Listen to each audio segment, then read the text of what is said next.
सिद्धाणं नमो आयर्याणं नमो वज्रायाणं नमो लोये सहसाहुणम्।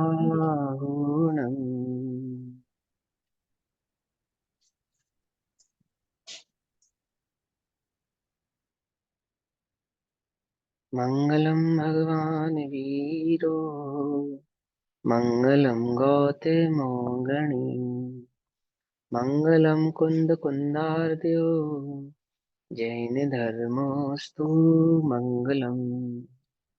सर्वमङ्गलमाङ्गल्यं सर्वकल्याणकारकं प्रदानां सर्वधर्माणां जैनं जयतु शासनम्।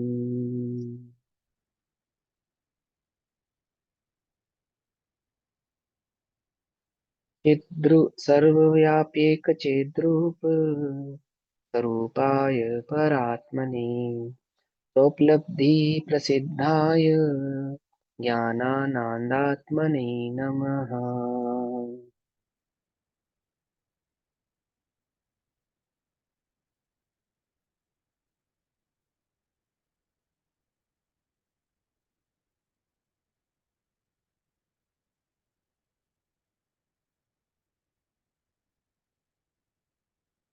हमारी दोपहर कालीन कक्षा का विषय चल रहा है श्री प्रचन सारजी ग्रंथ। श्री प्रचन सारजी का स्वाध्याय हम सभी आचार्य अमृतचंद्र देव द्वारा कृत तत्व प्रदीपिका तथा आचार्य जयसेन द्वारा रचित तात्पर्य वृत्ति टीका के आधार से कर रहे हैं, जिसमें तत्व प्रदीपिका के आधार से गाथा नंबर 27 और तात्पर्य वृत्ति के आधार से गाथा नंबर 28 की चर्चा हो रही है।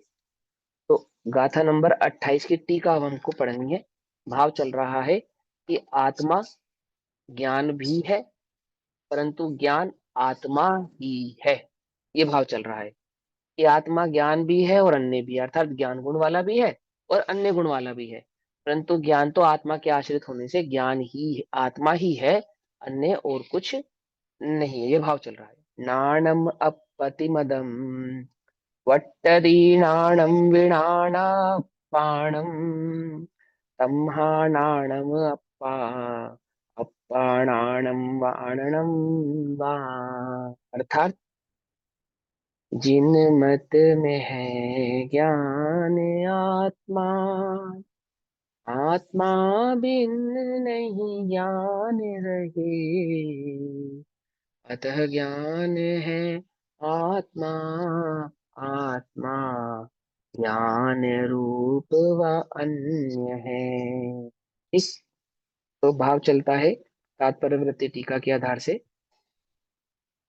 आचार्य जयसेन देव कहते हैं अब ज्ञान आत्मा है, परंतु आत्मा ज्ञान अथवा सुखादि है। ठीक है ना। ज्ञान आत्मा है, गुण द्रव्य के आश्रित रहने के कारण उनका इंडिविजुअल अपनी स्वयं के आधार से कुछ अलगपना नहीं होने के कारण जो गुण है वो द्रव्य ही है, अर्थात द्रव्य के आश्रित होने के कारण द्रव्य भाव रूप से ही स्थापित होते। ज्ञान किसका है? आत्मा का है। तो ज्ञान क्या हुआ कि ज्ञान आत्मा हुआ, परंतु क्या आत्मा ज्ञान मात्र है? ये ज्ञान मात्र नहीं है, समझ ना। हाँ, ज्ञान मात्र कहा भी जाता है और ज्ञान मात्र कह के पहचाना भी जाता है, परंतु ज्ञान मात्र नहीं है, अर्थात वह ज्ञान के अलावा अन्य गुणों वाला भी है। तो क्या क्या कहते हैं? परंतु आत्मा ज्ञान अथवा सुखादि है, सुख दर्शन विनय आदि भाव वाला भी है। सिंपल है, कोई मुश्किल तो नहीं है, बिल्कुल सहज एकदम सिंपल गाथा है। देखो, पूरे प्रवचन सार जी की, नियम सार जी की, समय सार जी की सभी गाथाएं बिल्कुल सिंपल है, एकदम सरल। ठीक। जब गुरुदेव थे तो गुरुदेव के समय एक आचार्य, बहुत फेमस आचार्य, बहुत फेमस, और आपने गुरुदेव के प्रवचनों में सुना भी होगा ऐसा, वो ये कहते थे कि आचार्य कुंद कुंद देव ने तो बहुत सिंपल गाथाएं लिखी हैं, बहुत सरल गाथाएं लिखी हैं, और आचार्य अमरचंद्र देव ने उन पर टीका करके उन्हें क्लिष्ट कर दिया। क्या? उन पे टीका करके उन्हें मुश्किल कर दिया, ऐसा कहते थे वो। जो भी थे वो आचार्य, आचार्य का नाम तो हमें नहीं मालूम, ना हमें जानना। अभी तुम्हें जो बात बतानी है वो बात समझो। तो गुरुदेव कहते थे भाई, टीका करके कठिन नहीं कर दिया, टीका करके उसके अंदर जो गहराई छुपी थी, जो रहस्य छुपा था, वो रहस्य उजागर कर दिया। अब कैसे रहस्य उजागर कर दिया उन्होंने?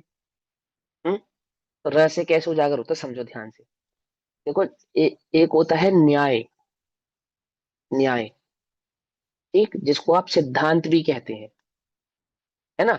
जैसे आज हमारे पास सिद्धांत ग्रंथ के नाम पे क्या अवेलेबल है, तो षटखंडागम जी हमारे पास उपलब्ध है। षटखंडागम जिसे हम साक्षात भगवान महावीर स्वामी के समय से अविच्छिन्न भाव से उपस्थित धारा को मानते हैं हम, यानी वो साक्षात भगवान महावीर स्वामी की वाणी है, ऐसा कहते हैं। है तो समय सार, नियम सार, प्रवचन सार जी भी वही वाणी, लेकिन जो गणधरों के द्वारा प्राप्त हुआ हुआ एक धारा प्रवाह ज्ञान है, वो षट खंडागम, ऐसा आगम शब्द उसके साथ हम लगाते हैं। और जो अध्यात्म के ग्रंथ होते हैं वो आगम गर्भित होते हैं, अर्थात आगम से ही निकाले जाते हैं। ठीक है ना। तो ये जो नियम सार है, प्रवचन सार है, समय सार जी है, जब ये अपने अध्यात्म की बात कहते हैं तो अपने अध्यात्म की बात को न्याय से सिद्ध करते हैं। क्या करते हैं? न्याय से सिद्ध करते हैं। देखो, जैसे आचार्य अमरचंद्र देव की आपने भी टीका पढ़ी, तो उन्होंने एक न्याय लगाया इसके अंदर, यदि आत्मा को ज्ञान मानेंगे तो क्या होगा, और यदि ज्ञान को आत्मा मानेंगे तो क्या होगा। इस न्याय से ऐसा सिद्ध होता है, इस न्याय से ऐसा सिद्ध होता है। न्याय अर्थात सिद्धांत। तो ये ग्रंथ प्रमाणिक है, माने इन ग्रंथों की प्रमाणिकता भी, सिद्धि जो होती है वो न्याय से होती है। यदि आप आत्मा को इस भाव से इस प्रकार का स्वीकार करते हो, तो इस न्याय से इसका यह खंडन हो जाता है। और सियादवाद तो उसे कहते हैं जो अविच्छिन्न हो, अर्थात खंडित ना किया जा सके। अरे बस समझ नहीं, समझे, है ना। तो उसको सिद्ध करने के लिए हम प्रमाण का इस्तेमाल करते हैं। प्रमाण माने वो प्रमाण नहीं द्रव्य गुण पर्याय वाला प्रमाण, वो सैद्धांतिक भाव। ये समय सार जी का जो हृदय आपको मिलेगा, माने प्रमाणिक भाव जो प्राप्त होगा, प्रमाण जो मिलेंगे, वो षटखंडागम में आपको उपलब्ध मिलेंगे। नियम सार के भी षटखंडागम में उपलब्ध मिलेंगे, प्रवचन सार जी के भी षटखंडागम में उपलब्ध मिलेंगे। आप जो कर्ता कर्म संबंध पढ़ोगे, व्याप्य व्यापक भाव पढ़ोगे, ये आप कहते हो कि अध्यात्म के भाव है, तो मात्र अध्यात्म के नहीं है। इनके जितने भी अंश हैं, इनकी जो जड़ें हैं, रूट, वो कहाँ मिलती हैं? वो सारी की सारी षटखंडागम जैसे महान सिद्धांत ग्रंथों में उपलब्ध है, वहां प्राप्त होती है। वहां से हमें समझ में आता है वो ऐसा है, ऐसा है।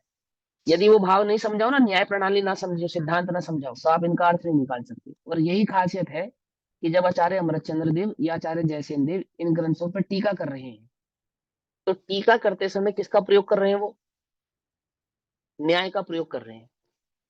अब न्याय नहीं समझने वाले को क्लिष्ट लगता है, जबकि न्याय लगाने से उसका हृदय और अधिक निकल कर आता है, उसका मर्म और अधिक समझ में आता है, वो और अधिक भाव को स्पष्ट करता है। आती है, वो समझ में नहीं आती है। तो आचार्य कुंद कुंद देव ने ऐसा क्यों नहीं किया? उस समय धर्म, आचार्य कुंद कुंद का समय सुनहरा समय था, ज्यादा न्याय पढ़ाना नहीं पड़ता था, लोगों को समझ में आती थी बात, थोड़ी बात कहो ज्यादा बात समझ में आती थी।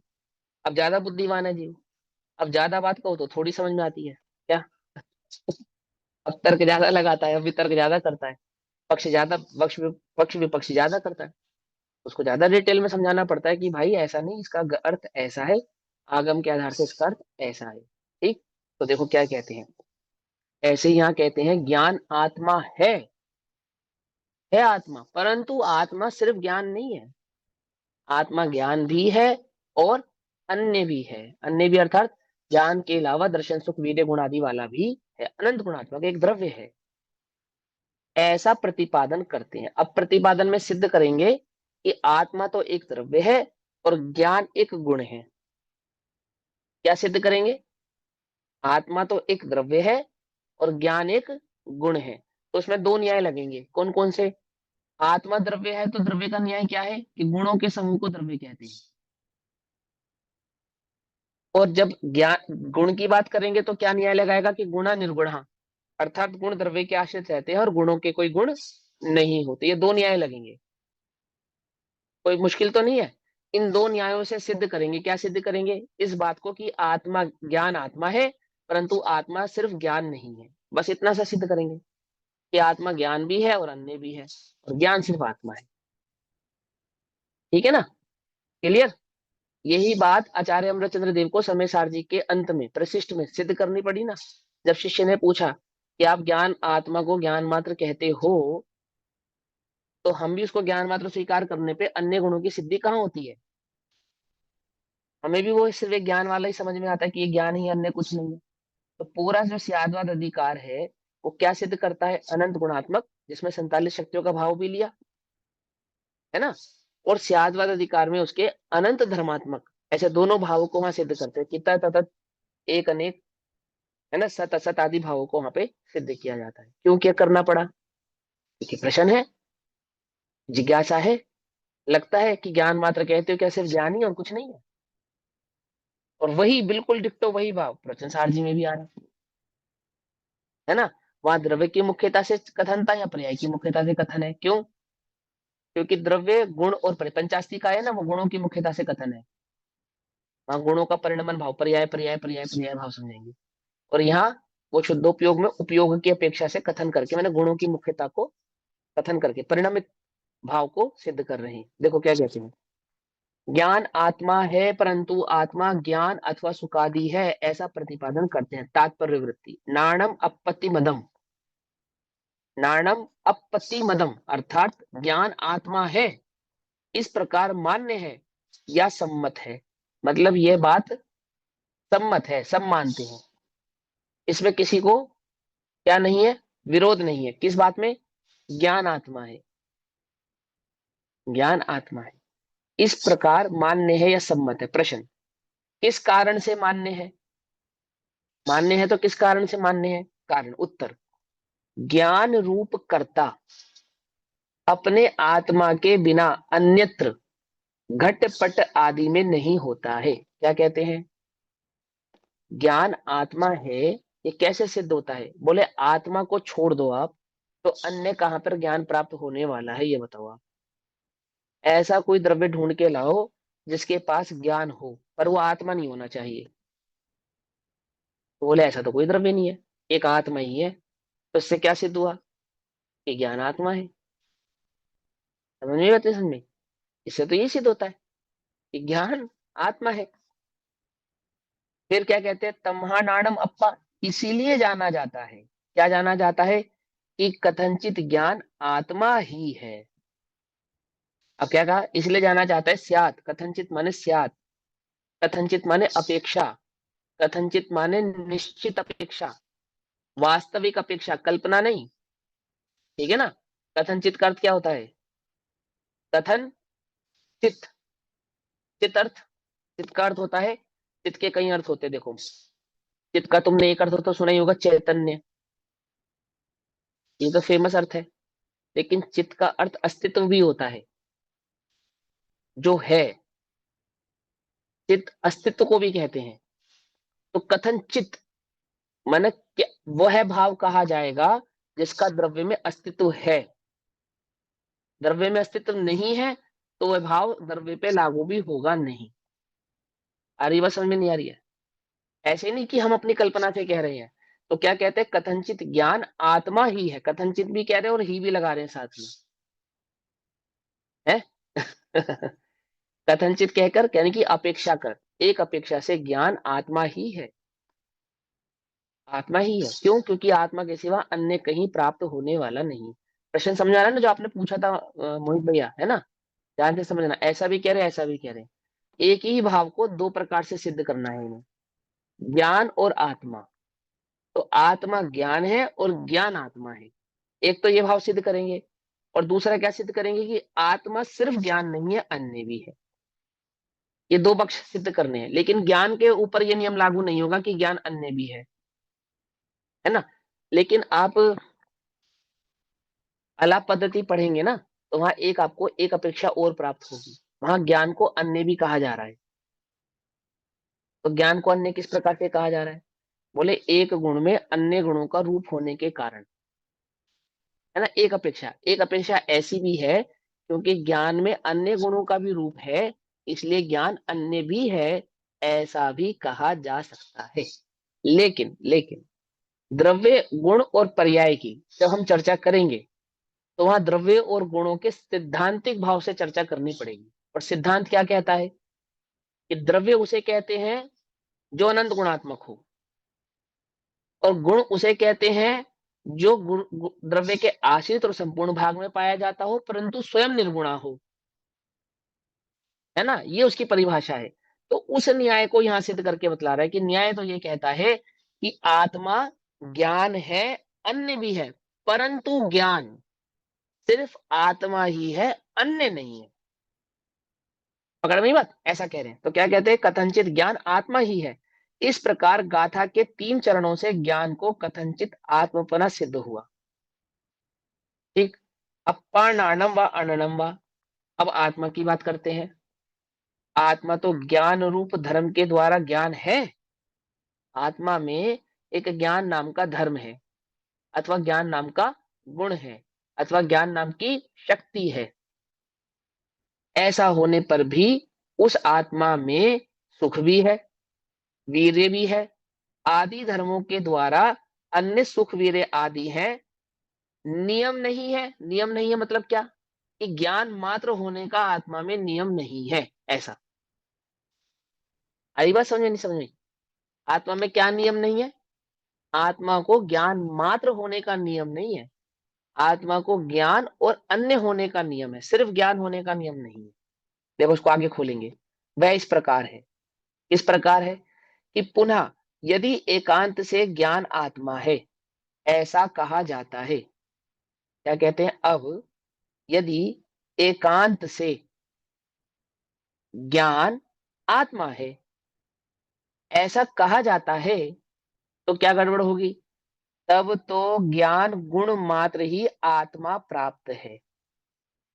क्या कहते हैं, यदि ज्ञान आत्मा है, सिर्फ इतना स्वीकार कर लिया जाए कि ज्ञान आत्मा है, ज्ञान ही आत्मा है, सिर्फ इतना एकांत से स्वीकार कर लिया जाए। एकांत से स्वीकार कर लिया जाएगा क्या मतलब है, कि जिसने आत्मा के या द्रव्य के द्रव्य गुण पर्याय स्वभाव को तो सीखा नहीं, समझा नहीं, वस्तु के अनेकांतात्मक भाव को तो पहचाना नहीं, और ये निश्चय कर लिया कि ज्ञान जो है ना वो आत्मा है बस। तो इससे ये सिद्ध हुआ कि एक ज्ञान गुण ही एक द्रव्य है, आत्म नाम का द्रव्य। एक जो ज्ञान गुण है वही अपने आप में एक आत्मा नाम का द्रव्य है। और एक गुणात्मक द्रव्य होता नहीं है। ये नियम ही नहीं है कि द्रव्य होगा और वो एक ही गुण वाला होगा, ऐसा तो होता नहीं है। ठीक है ना? तो देखो क्या कहते हैं, यदि गुण मात्र ही प्राप्त हो जाएगा अगर हम एकांत से ज्ञान आत्मा है। एकांत से मतलब समझ लेना, एकांत का मतलब क्या होता है। देखो एकांत दो प्रकार का होता है, सम्यक एकांत और मिथ्या एकांत। सम्यक एकांत और मिथ्या एकांत में क्या अंतर होता है भैया, कि अनेकांतात्मक द्रव्य स्वभाव को पहचान कर, उसके अनेकांतात्मक भाव को गौण कर कर, किसी एक मुख्य गुण के भाव को मुख्य कर कर उस द्रव्य का कथन करें, उसका तो नाम है सम्यक एकांत। और मिथ्या एकांत क्या होता है, जिसमें वस्तु को अनंत धर्मात्मक गुणात्मक स्वीकार ही नहीं करते, वस्तु के अनंत धर्मात्मक गुणात्मक स्वभाव को पहचानते ही नहीं है, जानते ही नहीं है, और एक गुण मात्र वाला उस वस्तु को देखकर कहकर, है ना, मुख्य रूप से भी और गौण रूप से भी वस्तु का प्रतिपादन हो, तो उसे मिथ्या एकांत कहते हैं। तो भैया यहाँ पे कौन से एकांत की बात चल रही है, या मिथ्या एकांत की बात चल रही है? कि कोई ऐसा जगत में वस्तु के अनंत धर्मात्मक अनंत गुणात्मक स्वभाव को तो पहचानता नहीं, और उसने ऐसा मान लिया कि एक ज्ञान नामक गुण है, वही आत्मा है। उसने ऐसा मान लिया। ऐसा मानने पर तो क्या होता है, कि सुख आदि धर्मों का स्थान नहीं रहा। यानी कि उसके पास सिर्फ एक ज्ञान ही गुण रह गया, अन्य कोई गुण वहां पर रहे ही नहीं, नहीं है। अथवा सुख वीर्य आदि धर्मों के समूह का अभाव होने के कारण आत्मा का ही अभाव हो जाएगा। आगे बस समझ में? तो कौन सा एकांत हुआ ये, सम्यक एकांत हुआ या मिथ्या एकांत हुआ? मिथ्या एकांत हुआ। सम्यक एकांत में क्या होता है, प्रमाण का विषय गौण होता है। मिथ्या एकांत में प्रमाण का विषय गोल होता है। गोल समझ गए? गायब, पता ही नहीं है, वस्तु का स्वभाव वस्तु का स्वरूप पता ही नहीं है। बस एक पक्ष सुना है, और उसी एक पक्ष को मुख्य भी और गौण भी वही एक पक्ष हो रहा है वहां पर, अन्य पक्ष की तो चर्चा ही नहीं है। ठीक है ना? जब पक्षातिक्रांत होता है तो वह पक्ष होता है उससे अतिक्रांत होता है, पक्ष ही नहीं हो उससे अतिक्रांत नहीं होता है। क्या कहा, पहले पक्ष होता है फिर अतिक्रांत होता है। पहले गुण स्थान होते हैं, फिर गुण स्थानातीत होता है, कि जिससे मुझे जिन गुण स्थानातीत, मुझे गुण स्थानातीत होना है ना, या नहीं होना है, कि हाँ भैया हमें तो गुण स्थानातीत होना है। तो हमने ये फैसला किया है कि हमें गुण स्थान समझना ही नहीं। जिन्हें छोड़ना है उन्हें समझ के क्या करेंगे? हमें तो पक्षातिक्रांत होना है, तो फिर क्या करना है? हमें पक्ष समझने ही नहीं। क्यों? पक्ष समझ के क्या फायदा, हमें तो उन्हें छोड़ना ही है। तो आचार्य कहते हैं पक्ष समझे बिना वस्तु समझ में आती नहीं है। पक्षों को समझ के ही वस्तु समझी जाती है, और वस्तु को समझ के पक्ष छोड़ दिए जाते हैं। छोड़ दिए जाते हैं मतलब क्या? गौण हो जाते हैं। आई बात समझ में? नहीं समझ में? एकांत बुद्धि वाला क्या कहता है? पक्ष समझ के क्या करना है, जिसको छोड़ना है उसको ग्रहण करने का क्या फायदा? बोलो भैया, तुम्हें छिलका खाना है या फल खाना है? बोलो कि हमें तो फल खाना है। तो छिलका समेत फल लाते हो, या सीधा फल फल ले आते हो? क्या लाते हो? अभी अभी हिंदुस्तान में तो जिंदा ये प्रथा छिलका समेत फल आने की है। बाहर नहीं है, बाहर तो फल ही आता है बस। अब हालांकि वो भी छिलके के साथ ही आता है, पता नहीं है तुम्हें। वो छिलका दूसरा हो जाता है बस। पकड़े ना, उसका रैपर चेंज कर देते हैं, बस इतना ही तो है। अपने यहाँ पे वो नेचुरल रैपर है, वो आर्टिफिशियल रैपर है। छिलका तो वहां पे भी होता है। लेकिन क्या है कि तुम फल खरीद के लाते हो, या छिलका समेत फल खरीद के लाते हो? ये लोक में तो बड़ा चतुर है, कि हमें तो बस भैया फल फल खाना है, तो एक काम करो, 1 दर्जन केले। 1 दर्जन केले तो चलो दर्जन में आता है, जो भी वस्तु किलो में आते, बोले आम किलो में आता है ना, तो बोले ये छिलका हटा के तोल दो। कोई कंजूस जावे और कहे कि ये संतरा छिलका हटा के तोलो भैया, तो छिलका तो मुझे खाना नहीं। तो मैं छिलका ले जाके क्या करूंगा? मैं तो संतरे के दाम दूंगा।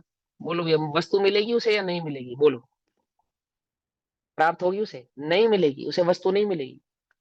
प्रकृति से तुम कहो कि गेहूं गेहूं दे दो, हमें पाल नहीं चाहिए,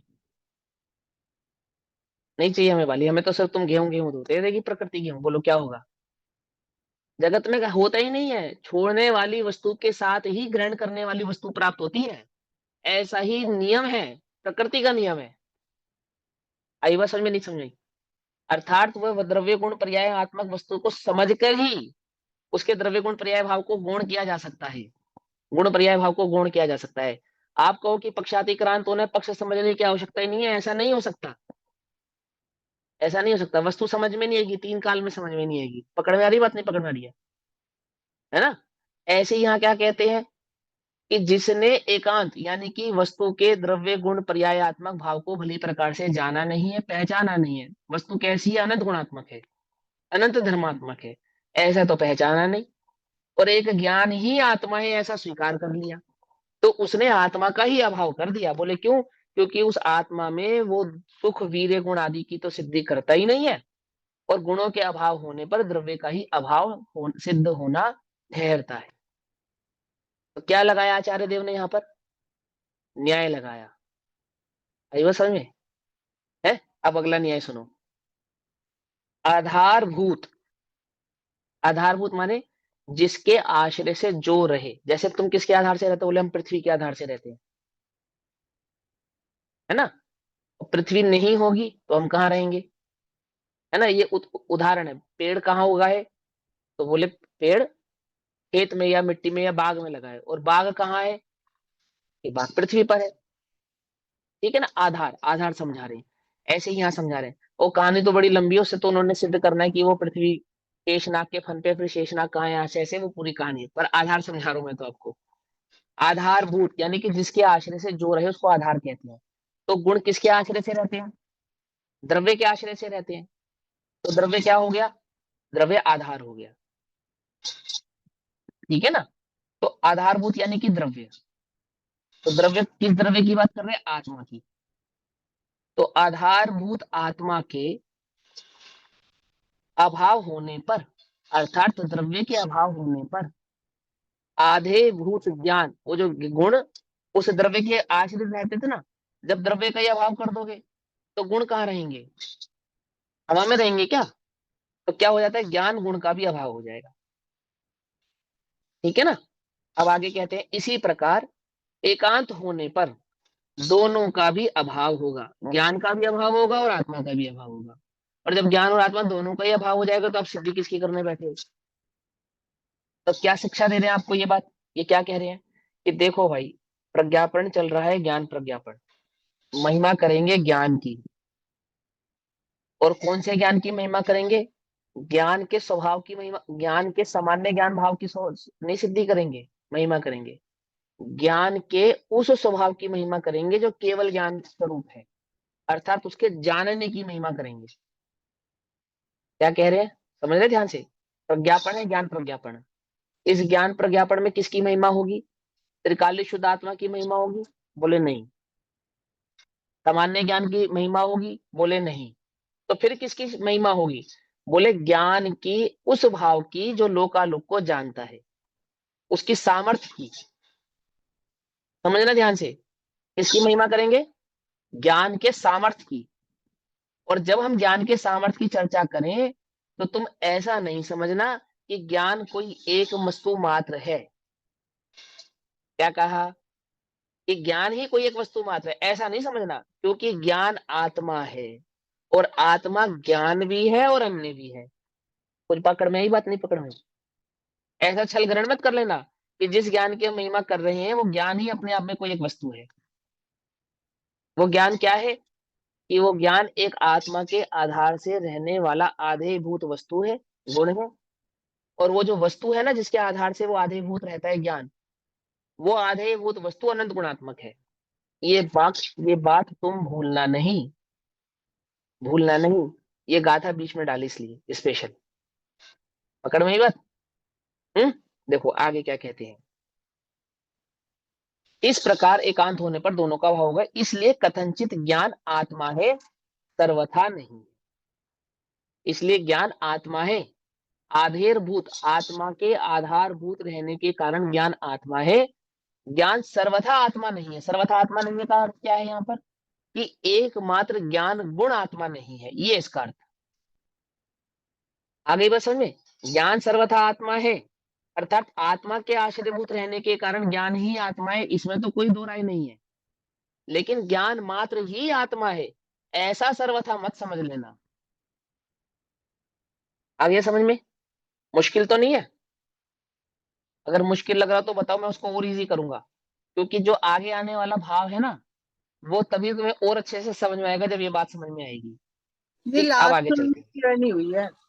हाँ, कौन सी बताओ? इसलिए कथनचित ज्ञान आत्मा है, सर्वथा नहीं है।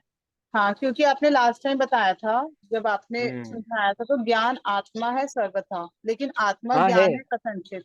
तो यहाँ पर लिखा हाँ हुआ है इसलिए कथनचित ज्ञान आत्मा है सर्वथा नहीं। अब ऊपर वाले हाँ, पॉइंट में क्लियर किया ज्ञान आत्मा है, सर्वथा की अपेक्षा क्लियर किया क्योंकि अन्य द्रव्यों के अंदर ज्ञान गुण नहीं है। समझाता हूँ, समझाते हूँ।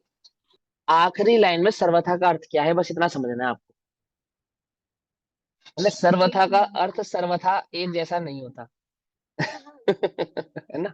तो सर्वथा का अर्थ यहाँ क्या करना है? सर्वथा का अर्थ यहाँ ये करना है कि इसलिए ज्ञान कथनचित आत्मा है। पहले तो इतना समझो, कथनचित आत्मा है अर्थात ज्ञान एक गुण है जो सदैव आत्मा के आश्रित रहने के कारण आत्मा ही है।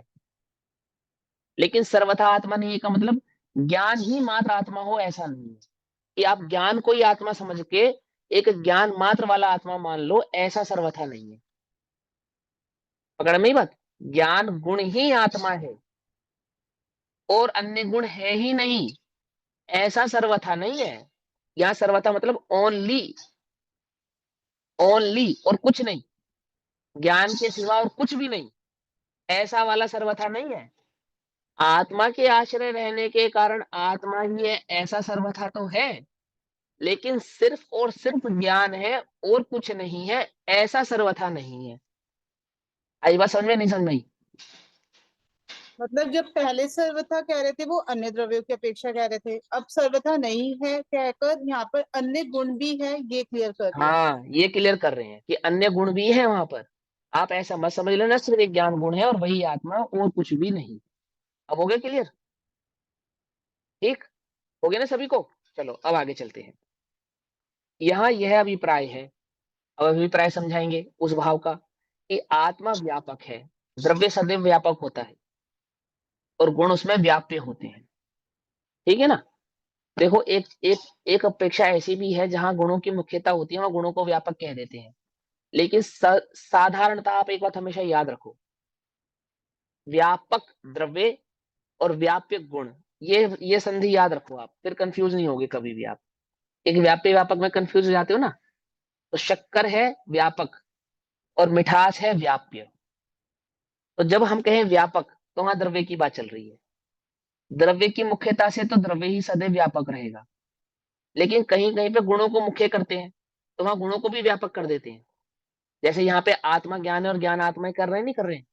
तो जब ज्ञान की अपेक्षा से कह रहे हैं तो उसको आत्मा कह रहे हैं, और जब आत्मा की अपेक्षा से कह रहे हैं तो उसको भी ज्ञान कह रहे हैं। जैसे समय सार में आत्मा ही ज्ञान है, ज्ञान ही आत्मा है, ऐसा कहा। तो दोनों एक दूसरे के व्यापी व्यापक हो जाएंगे। एक अपेक्षा से द्रव्य व्यापक हो जाएगा, एक अपेक्षा से गुण व्यापक हो जाएगा। हो जाएगा नहीं हो जाएगा? लेकिन साधारणतः, एक नॉर्मली क्या याद रखना, व्यापक इज इक्वल टू द्रव्य, व्याप्य इज इक्वल टू गुण, बस। फिर कोई कंफ्यूजन आपको होगी नहीं। ठीक, तो चलो, ये का है ना, का दा, कद। इसको याद रखो। देखो क्या कहते हैं,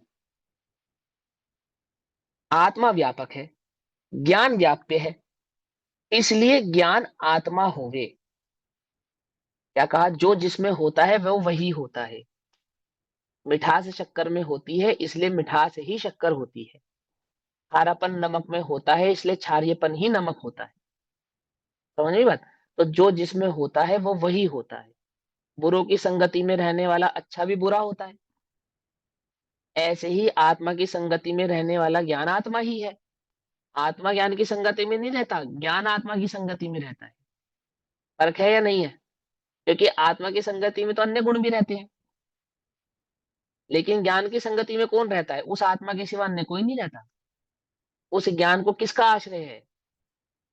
आत्मा का आश्रय है, अन्य गुणों का आश्रय नहीं है। गुण गुणों का आश्रय नहीं लेते, गुण द्रव्य का आश्रय लेते हैं। पकड़ में आ रही है बात? नहीं पकड़ में आ रही है? न्याय समझ में आ रहा है? ये देखो थोड़ा सा क्लिष्ट लग सकता है, मतलब मुश्किल लग सकता है, बट है नहीं। और ये न्याय समझ में आ जाए तो मजा आएगा, मजा, झूमने लगोगे। है ना? बहुत सिंपल सा है, थोड़ा सा उपयोग स्थिर करना है, सुई में धागा डालने जैसा, बस। इतना आसान है। क्या कहते हैं कि गुण किसके आधार से रहते हैं? वो द्रव्य के आधार से रहते हैं, द्रव्य का सहारा है उसे तो। लेकिन गुणों को अन्य गुणों का सहारा नहीं है। और द्रव्य कौन है? जो गुणों को सहारा देता है। वो खुद किसी का सहारा नहीं लेता। आती है बात समझ में? नहीं आती? आत्मा क्या है? असहाय है। आत्मा के आश्रय से ज्ञान भी असहाय हो जाता है। केवल ज्ञान का दूसरा नाम असहाय ज्ञान है, मालूम? केवल ज्ञान का दूसरा नाम है असहाय, इसी में आएगा, असहाय गुण संपन्न आत्मा। असहाय गुण संपन्न आत्मा का अर्थ केवल ज्ञान गुण संपन्न आत्मा। समझाएंगे यहाँ क्या समझाते हैं, ध्यान से समझना। न्याय समझ में आएगा तो वो असहाय भाव भी समझ में आएगा। आत्मा व्यापक है, ज्ञान व्याप्य है, इसलिए ज्ञान आत्मा होवे है। जो जिसमें होता है वो वही होता है। ज्ञान आत्मा में होता है, इसलिए ज्ञान आत्मा ही है। बोलो भैया, अच्छा सुनो, एक बात बताओ, तुम भारतीय हो ना, या भारत तुम हो? तुम भारतीय हो या भारत तुम हो? बोलो कि मैं भारतीय हूं, ऐसे ही कहते हैं ना। लेकिन कहीं कहीं पे जब भारत को रिप्रेजेंट करना होता है तो हम ऐसा कहते हैं, मैं हूं भारत, ऐसा भी कह देते हैं। अगर भारत से बाहर खड़ा हो कहीं और भारत को रिप्रेजेंट करना हो, तो तुझे वो कहते ना, अरे तुम भारतीय की छोड़ो, मैं हूँ भारत, तुम मुझसे लो पंगा, मैं बता दो तुम्हें भारत क्या चीज है। अरे मेरी रगों में भारत दौड़ता है, मैं स्वयं भारत हूँ, ऐसा भी कहते नहीं कहते? अतिरेक में। लेकिन आप ये बताओ, न्याय क्या कहता है, तुम भारत हो या तुम भारतीय हो? भारत तुम में रहता है या तुम भारत में रहते हो? बोलो, बोलो। ये रहते तो हम भारत में हैं, लेकिन एक अपेक्षा से भारत भी हम में रहता है। सच्ची बात कौन सी है? कि हमें भारत से प्रेम है, इसलिए भारत हम में रहता है, लेकिन कायदे से तो हम भारत में रहते हैं। आती बात समझ में नहीं आती है? भारत तुम में रहता है, इसका कोई प्रमाण नहीं मांगेगा, लेकिन तुम भारत में रहते हो इसका प्रमाण देना पड़ेगा। क्या देना पड़ता है? नहीं देना पड़ता? आधार कार्ड क्या है, आईडी प्रूफ क्या है आपके, कि मैं भारतीय हूँ, नेशनलिटी, वो प्रूफ है आपका। उसके बिना कोई ये स्वीकार करेगा आपको कि आप भारतीय हो या नहीं हो? बोलो। पाकिस्तान तो है नहीं कि कलमा पढ़ा के बता देंगे हम भारत पाकिस्तानी है। यहाँ तो बताना पड़ेगा आधार कार्ड, कि वो आधार कार्ड आपको ये बतलाएगा कि आप भारतीय हैं। आती है बात समझ में? नहीं आती है? ऐसे ही ज्ञान को अपना आधार देना पड़ता है। आधारभूत है ना आधार कार्ड। ज्ञान का आधार कार्ड क्या है? क्या बताता है ज्ञान? कौन हूं मैं? कौन हो भाई साहब तुम? कि मैं आत्मा हूं। क्यों? क्योंकि मैं आत्मा में रहता हूँ। आत्मा से अलग कहीं और नहीं रहता हूँ, वही मेरी पहचान है, वही मेरा घर है, वही मेरी सत्ता है। आती बात समझ में? नहीं समझ आती? भारत के बाहर जाओगे और पूछोगे कौन हो तुम, तो क्या बताओगे? पहले ये बतलाना पड़ेगा कि मैं भारतीय हूँ। पहला इंट्रोडक्शन आपको अपना यही देना पड़ेगा। अब इस ज्ञान गुण को जब अपना इंट्रोडक्शन देना है, देना पड़ रहा है, समझाना पड़ रहा है, तो ये अपने आप को इंट्रोड्यूस कर रहा है। क्या इंट्रोड्यूस करके? कि मैं ज्ञान हूं, मैं जानता हूं, मैं आत्मा हूं। पहला इंट्रोडक्शन ये है। फिर पूछेंगे तुम्हारा काम क्या है। फिर पूछेंगे तुम्हारा काम क्या है, तो ज्ञान का काम क्या है? मात्र जानना मेरा काम। अब ये जानने की अपेक्षा से काम ज्ञान का है। इस काम को हम आत्मा का भी कहते हैं। आत्मा जानता है। क्यों? क्यों? क्योंकि जो जिसमें रहता है वो उसका होता है। ज्ञान आत्मा का है, इसलिए जानना भी आत्मा का हुआ। आई बात पकड़ में या नहीं पकड़ में? पकड़ में आती है बात? हम्म। देखो क्या कहते हैं। आत्मा व्यापक है, ज्ञान व्याप्य है। व्याप्य है अर्थात उसमें रहता है। तो फिर क्या होता है? इसलिए ज्ञान आत्मा है, इसलिए ज्ञान आत्मा होवे। फिर आगे क्या कहते हैं? किंतु आत्मा ज्ञान है और अन्य भी है। अन्य भी है, बोलो भैया। मैं भारतीय हूं, ये बात तो सही है, लेकिन ऐसा होने पर भी भारत भारत भी है और अन्य भी है। आप जब भारत का ऐसे लिखेंगे ना, तो उसमें लिखेंगे भारत विविधताओं का देश है। एक में अनेकताओं का देश है, अनेकताओं में एकता का देश है। ऐसा कहेंगे? कहेंगे या नहीं कहेंगे? कैसे अनेकता है वहां पे? कि कल्चर की अपेक्षा से अनेकता है और भारत की अपेक्षा से एकता है। भाषा की अपेक्षा से अनेकता है, भारतीय की अपेक्षा से एकता है। पकड़ में बात नहीं पकड़ में? कल्चर की अपेक्षा से तो सबका अलग अलग कल्चर है, धर्म की अपेक्षा से अलग अलग धर्म है, भाषा की अपेक्षा से सबकी अलग अलग भाषा है, लेकिन सभी के सभी भारतीय है या नहीं है? बोलो। हिंदू मुस्लिम सिख ईसाई आपस में है भाई भाई, किसके आधार से? यूरोपियन भाई भाई क्यों नहीं है? अमेरिकन भाई भाई क्यों नहीं है? हिंदू मुस्लिम सिख ईसाई हो गए, वो जो अन्य ट्राइब्स वगैरह हैं, वो सब भाई भाई क्यों नहीं है? भाई जो यहाँ आश्रय से रहेगा, जिसके आश्रय से रहेगा, समझे ना, हमारे आश्रय से जो रहेगा वो हमारा भाई भाई कहलाएगा। जो हमारे आश्रय से नहीं रहेगा वो नहीं कहलाएगा। समझ में आ रही है बात? नहीं समझ में आ रही? पॉइंट पकड़ पा रहे हो? कि हम हिंदू भी हैं, मुस्लिम भी हैं, सिख भी हैं, ईसाई भी हैं, आदि आदि भी हैं, हिंदी भाषी भी है, तेलुगु भी है, कन्नड़ भी है, आदि आदि भी है। लेकिन क्या हम सब भारतीय हैं या नहीं है? है ना? तो आत्मा ज्ञान भी है, लेकिन आत्मा सिर्फ ज्ञान नहीं है। दिल्ली हिंदुस्तान में है, तो इस अपेक्षा से हिंदुस्तान दिल्ली भी है, लेकिन हिंदुस्तान सिर्फ दिल्ली नहीं है। क्या कहा? वो बॉम्बे भी है, बेंगलोर भी है, महाराष्ट्र भी है, आदि आदि, ये सब भाव भी है उसमें, गुजरात भी है, सब भी है। आती है बात समझ में? नहीं समझ में आती है? ऐसे ही ज्ञान आत्मा में है, इस अपेक्षा से आत्मा ज्ञान भी है, लेकिन ज्ञान मात्र नहीं है। दर्शन भी है, सुख भी है, वीर्य भी है, चारित्र भी है, अन्य भी है। तो क्या कहते हैं? किंतु आत्मा ज्ञान है अथवा अन्य भी है। वैसा कहा भी है कि व्यापक तद तथा अतद दोनों में होता है। द्रव्य तद्भाव रूप से भी होता है और अतद्भाव रूप से भी होता है। अब बोले तद्भाव से कैसे? लेकिन व्यापक तद में ही होता है। अर्थात जो तद्भाव है वह व्यापक के साथ तदादमय है, तदादमय है।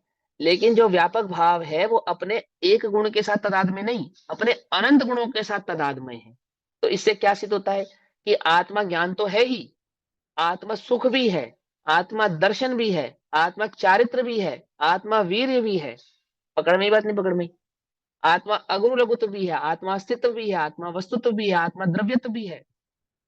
द्रव्यत्व गुण की अपेक्षा से आत्मा द्रव्य है, वस्तुत्व गुण की अपेक्षा से आत्मा वस्तु है, ज्ञान गुण की अपेक्षा से आत्मा ज्ञान है, चारित्र गुण की अपेक्षा से आत्मा चारित्र है। आत्मा चारित्र है, इसलिए चारित्रम खलु धम्मो।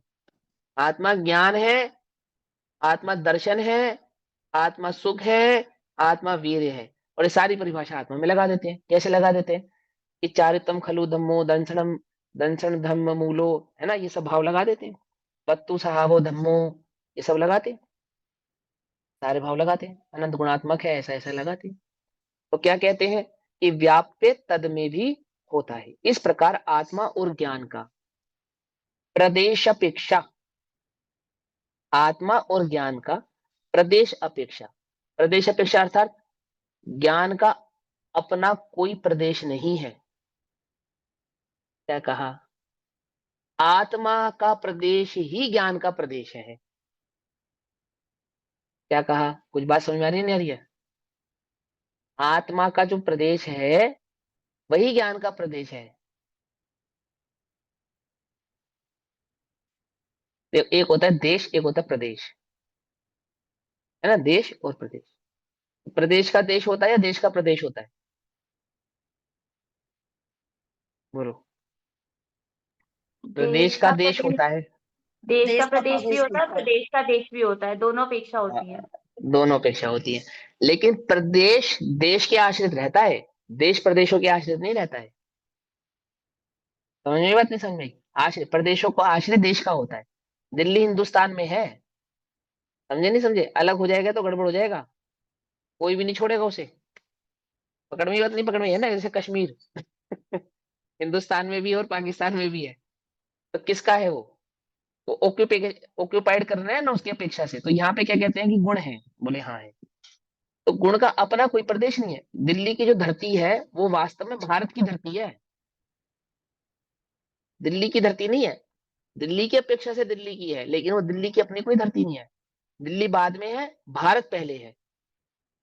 भूमि किसकी कहलाती है? वो हिंदुस्तान की भूमि। पकड़ में ही बात नहीं पकड़ में? बॉर्डर क्रॉस करता है कोई अत्याचारी, तो भारत की भूमि पे कदम रखेगा वो। पाकिस्तान और क्या नाम है, पंजाब या राजस्थान या हरियाणा की धरती पे कदम नहीं रखेगा। इसकी धरती पे कदम रखेगा, भारत की धरती पे कदम रखेगा। पकड़ में ही बात नहीं पकड़ में? ऐसे ही वो गुण है ना, ज्ञान गुण, उसके पास अपना कोई प्रदेश नहीं, निजी कोई प्रदेश नहीं है। जो आत्मा का प्रदेश है ना, वही उस ज्ञान का प्रदेश है, वही उस ज्ञान का प्रदेश है। तो प्रदेश अपेक्षा, तो क्या कहते हैं, इस प्रकार आत्मा और ज्ञान का प्रदेश पक्षा, एकत्व और व्यवहार से ज्ञान का सर्वगतपना है। To go, Pradesh, to go की अपेक्षा, तो आत्मा ज्ञान, ज्ञान आत्मा में है, लेकिन व्यवहार से ज्ञान सर्व जगह पे है। यानी कि टू नो की अपेक्षा से तो सर्वगत है, परंतु टू गो की अपेक्षा से सर्वगत नहीं है। समझ में आ रही बात नहीं समझ आ रही? प्रदेश अपेक्षा समझ में आ रही है बात? प्रदेश माने आत्मा के प्रदेश सारे जगत में नहीं फैले हैं, लेकिन ज्ञान सारे आत्मा में फैला है। क्या कहा? ज्ञान कहाँ फैला है? पूरे संपूर्ण आत्मा में फैला है। तो आत्मा और ज्ञान का तो एकत्व है, और ये ज्ञान सारे जगत को जानता है। इस अपेक्षा व्यवहार से सर्वगत है। सर्वगत है मतलब टू गो, ज्ञान सारे जगत में चला गया, ऐसा कहते हैं। लेकिन प्रदेश की अपेक्षा से वो कहीं नहीं गया है, आत्मा में ही है। पकड़ में ही बात नहीं पकड़ में ही? जब हम कहते हैं ज्ञान लोकालोक को जानता है, तो निश्चय से जानता है या व्यवहार से जानता है? बोले जानता तो निश्चय से ही है, लेकिन जब हम कहते हैं जानता है इसलिए सर्वगत सब जगह चला गया, तो ये बात हम व्यवहार से कहते हैं, वो कहीं नहीं गया। बोलो, आलोकाकाश को ज्ञान जानता है, जानता है, तो अलौकाकाश में जाकर जानता है या बिना जाए जानता है? क्योंकि लोकाकाश में तो तुम कह दोगे कि जा सकता है, धर्म द्रव्य भी है, अधर्म द्रव्य भी है, सारे द्रव्य भी है। आलोकाकाश में तो ज्ञान जाए उसके लिए अन्य द्रव्यों की भी चाहिए आवश्यकता, और अन्य द्रव्य वहां है नहीं। तो ज्ञान आलोकाकाश में गया तो आलोकाकाश को जाना, या बिना गए ही जाना? बिना गए जाना ना, तो सर्वगत है या नहीं? आलोकाकाशगत है या नहीं? बोलो कि भैया टू नो, जानने की अपेक्षा से तो है, और टू गो, जाने की अपेक्षा से नहीं है। पकड़ में ही बात नहीं पकड़ में ही? कितनी कितनी मेहनत लगाई उन्होंने आपको ये बात समझाने के लिए कि आत्मा अपने, ज्ञान अपने आत्म प्रदेशों में तो फैला हुआ है, लेकिन इस लोक में फैला हुआ नहीं है, क्योंकि आत्मा ज्ञान से कुछ अलग नहीं है और ज्ञान आत्मा से कुछ अलग नहीं है। हाँ, आत्मा ज्ञान मात्र भी नहीं है, अनंत गुणात्मक भी है। समझ में बात नहीं? समझ में क्या सिद्धांत सिखा रहे हैं? इस प्रकार आत्मा का और ज्ञान का प्रदेश अपेक्षा एकत्व है। ऐसा होने पर भी, ऐसा निश्चय अपेक्षा एकत्व होने पर भी, स्वभाव होने पर भी व्यवहार से उसी ज्ञान को सर्वगत पना है इत्यादि कथन रूप से दूसरे स्थल की 5 गाथाएं पूर्ण होती हैं। आया सिद्धांत समझ में? नहीं समझ में आया? क्या भूल नहीं करना कि जब हम ज्ञान को सर्वगत कहें और कहें व्यवहार, तो तुम समझ लेना कि जाने की अपेक्षा हो रही है, जानने की नहीं हो रही है। उल्टा अर्थ मत निकालना कि वो तो व्यवहार से जानता है, ऐसा अर्थ मत निकालना। क्या कह रहे हैं? आ रही है बात? समझ में नहीं आ रही है? कि आत्मा लोकालोक को व्यवहार से जानता है, ऐसा अर्थ नहीं निकालना कि नहीं भैया हमने तो सुना है। आपने जो सुना है सही सुना है, अध्यात्म का भाव है वो अध्यात्म का भाव है ना। अध्यात्म की अतिरेकता में ज्ञान सिर्फ अपने को जाने अन्य को ना जाने, ऐसा कहा जाता है। घबराओ नहीं, लेकिन उसे अध्यात्म का ही पक्ष समझना, वस्तु का स्वभाव मत समझ लेना। यदि तुमने उसे वस्तु का स्वभाव समझ लिया, किसे? कि ज्ञान अन्य को नहीं जानता है, इसे यदि वस्तु का स्वभाव समझ लिया तो वस्तु का अभाव हो जाएगा मेरे भाई। ये सिखा रहे हैं आपको। आती है बात समझ में? नहीं समझ में आती है? ज्ञान सर्वगत है और हम कहें व्यवहार से, तो ये समझ लेना कि हम जानने की बात नहीं कर रहे हैं, हम जाने की बात कर रहे हैं। ये ज्ञान उस लोकालोक में चला गया है, वो बात व्यवहार की है। ज्ञान ने लोकालोक को जाना है, ये बात व्यवहार की नहीं है, ये तो स्वभाव की बात है उसकी। ठीक। अब इसी भाव को आगे गाथा नंबर 28 तत्व प्रदीपिका में कहते हैं कि ज्ञान और ज्ञेय के परस्पर गमन एक दूसरे में प्रवेश का निषेध करते हैं। अब ये जो टू गो है ना, इस टू गो को स्पेशली निषेध करने के लिए गाथा नंबर 28 आएगी और इस गाथा में आंख के उदाहरण से इस भाव को समझाया जाएगा। ठीक है ना? देखो अपने पास कितनी इंद्रियां हैं? 5 इंद्रिया, छठा मन। ठीक, ऐसे 6 इंद्रियां अपने पास। तो इंद्रियों में 2 प्रकार के भेद होते हैं, मालूम? एक होता है प्राप्तकारी, एक होता है अप्राप्तकारी। 2 प्रकार की इंद्रियां, 5 इंद्रियां में 2 भेद, प्राप्तकारी और अप्राप्तकारी। 4 इंद्रियां तो होती है प्राप्तकारी और 1 इंद्रिय होती है अप्राप्तकारी। 5 इंद्रियों में आंख है अप्राप्तकारी और 4 है प्राप्तकारी। भाई ये प्राप्तकारी अप्राप्तकारी क्या होता है? कि देखो भाई सुनो, कि अन्य इंद्रियां तो अपने विषय को स्पर्श कर कर ही जानती हैं। जैसे तुम्हें मीठा है या नहीं है, तो जब तक जुबान से, जीभ से टच नहीं होगा, तब तक तुम उसके मिठास या खटास का पता नहीं कर सकते। ठंडा है या गर्म है, तो उसको क्या करना पड़ेगा? वो टच करना पड़ेगा, है ना। स्पर्शन, उसके नजदीक जाना पड़ेगा, भाव पास जाना पड़ेगा, ठंडा गर्म। ऐसे शब्द जब तक तुम्हारे कान पे नहीं पड़ेंगे तब तक तुम्हें सुनाई नहीं देंगे।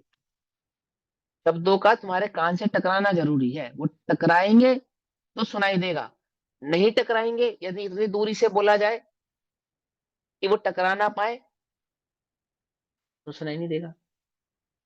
ऐसे ही खुशबू तुम्हारी नाक से टकराएगी तो खुशबू आएगी। यदि वो खुशबू नाक से नहीं टकराएगी तो खुशबू भी नहीं आएगी। इन्हें कहते हैं प्राप्तकारी, यानी अपने विषय के नजदीक जाकर ही ग्रहण करती हैं, इन्हें कहते हैं प्राप्तकारी।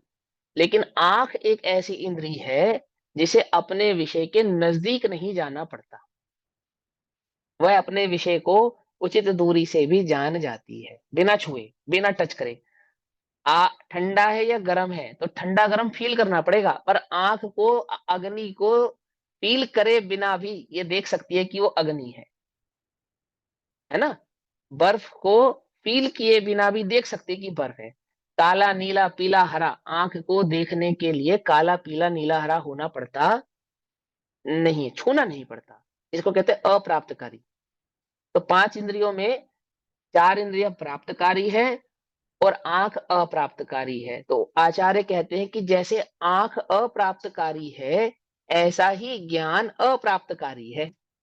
अर्थात इस लोकालोक के समीप जाकर उसे लोकालोक को जानना पड़े, ऐसा ज्ञान का स्वभाव नहीं है। वह तो अपने विषय को आंख की भांति दूर से ही जान लेता है।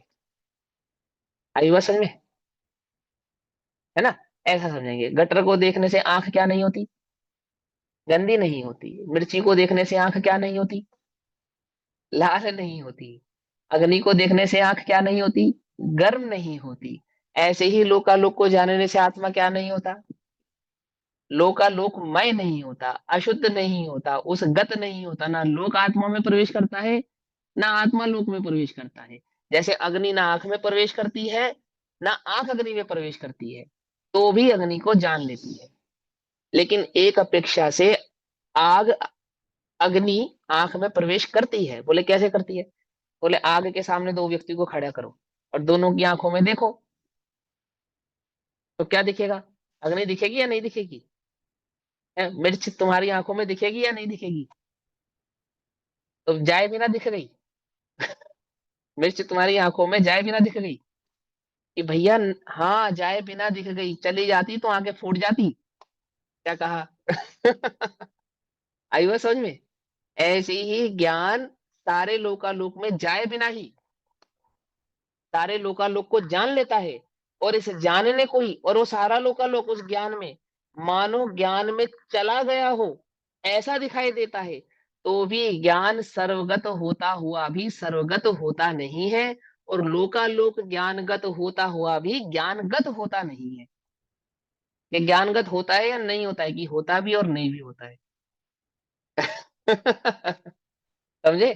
कि टू नो की अपेक्षा से होता है और टू गो की अपेक्षा से नहीं होता है। पूरा प्रवचन सार का ज्ञान प्रज्ञापन ये सिद्ध करेगा आपको, तो जानने की महिमा समझाएगा। क्योंकि तुम सबसे ज्यादा दुखी जानने से हो, जबकि जानना आत्मा का स्वभाव है। आई बात समझ में या नहीं समझ में? दुखी किससे हो? जानने से। और जानना आत्मा का स्वभाव है। तो वो समझा रहे कि जानना दुख का कारण नहीं है। जानने से कोई किसी में चला नहीं जाता। तुमने अपने मन के विकारों को जाना, कि जाना, तो जानने से आत्मा विकारों में जाता नहीं है। आई बात समझ में या नहीं समझ में? और विकार आत्मा में आता नहीं है, लेकिन जाना जाता है। और कैसे जाना जाता है? मानो विकार आत्मगत हो गया हो और आत्मा विकार गत हो गया हो। ऐसा होने पर भी ना तो विकार आत्मगत होते हैं, ना आत्मा विकारगत होता है। आई बात समझ में? हम्म। ऐसा भाव। तो क्या कहते हैं? अभी तो समय हुआ, गाथा पढ़ लेते हैं, चर्चा कल करेंगे। नाणी नाण सहावू अठ्ठाणे पगही नाणिस रूवाणीव चक्षूणम् नेवनणो नणेषु वट्टन्ति आत्मा ज्ञान स्वभावी एवं अर्थ आत्मा के हैं ये। अर्थ माने वस्तु या लोकालोक। ठीक है ना? अर्थ का अर्थ होता है, 100 द्रव्यों को भी अर्थ कहते हैं और सारे जगत को भी अर्थ कहते हैं। आत्मा ज्ञान स्वभावी एवं अर्थ आत्मा के है ये। यथा वर्ण है ज्ञेय नेत्र का एक दूजे में नहीं रहे। जैसे आंख का स्वभाव वर्ण को देखना है, और वर्ण को देखने से आंख वर्णमय होती नहीं है, ऐसा। ठीक है ना? आंख का उदाहरण दिया क्योंकि प्राप्यकारी और अप्राप्यकारी भाव समझाना है। अब इस भाव का आत्मा ज्ञान स्वभाव है और पदार्थ आत्मा के ये स्वरूप है। अर्था ही अर्थात पदार्थ, पदार्थ आ गया ना? अर्थ का अर्थ होता है पदार्थ भी होता है। अर्थ का एक भाव प्रयोजन भी होता है।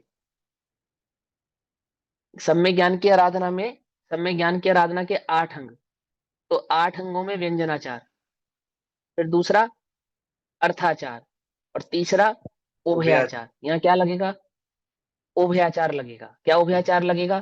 कि नहीं भैया अर्थ का अर्थ तो प्रयोजन होता है, कि हाँ अर्थ का अर्थ प्रयोजन भी होता है और अर्थ का अर्थ पदार्थ भी होता है। पदार्थ भी होता है।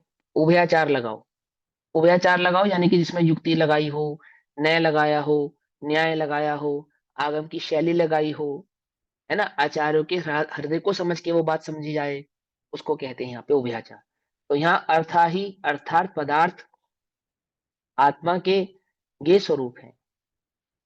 जैसे कि रूप, रूपी पदार्थ नेत्रों के गेय है, वैसे ही वे एक दूसरे में नहीं वर्तते, अर्थात ज्ञान वस्तु में वर्तता नहीं है, वस्तु ज्ञान में वर्तती नहीं है।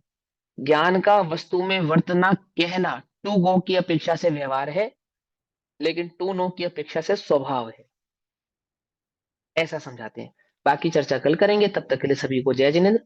ओम नमः सिद्धेभ्यः। निज निधि निज में बताई, यह अनंत उपकार है उसके लिए जिनवाणी